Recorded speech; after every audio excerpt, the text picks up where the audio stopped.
The victims of a quadruple homicide that shocked Troy, NY, this week have been identified, but their killer remains at large. There is a lot of information coming in, Chief John Tedesco of the Troy Police Department said on Thursday, but nobody is in custody, and the police do not have a profile of the suspect. Victory Christian Church in Albany is offering a $5,000 reward for information leading to an arrest, and Capital Region Crime Stoppers is offering up to $1,500. The police identified the victims as Shanta Myers, 36, her children Jeremiah, 11, and Shanice, 5, and her partner, Brandy Mells, 22.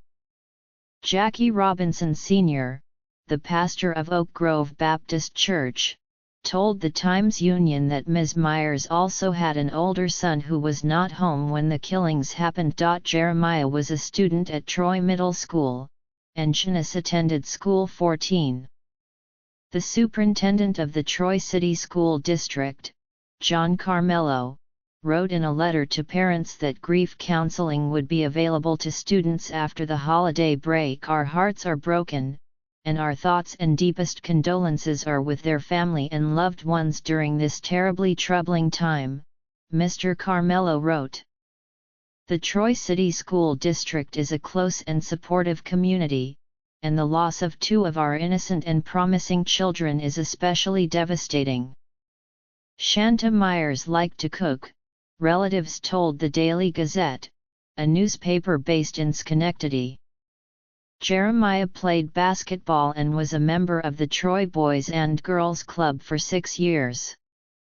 The club started a GoFundMe campaign for funeral expenses, and said any excess money raised would go to mental health care for people affected by the killings. The family was found dead on Tuesday afternoon in their basement apartment at 158 2nd Avenue in a neighborhood of subdivided Victorian houses along the Hudson River.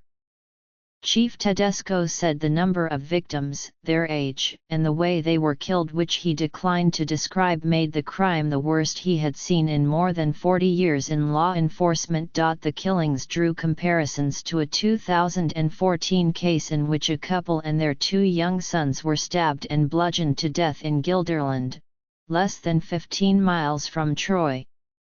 The perpetrator was never found.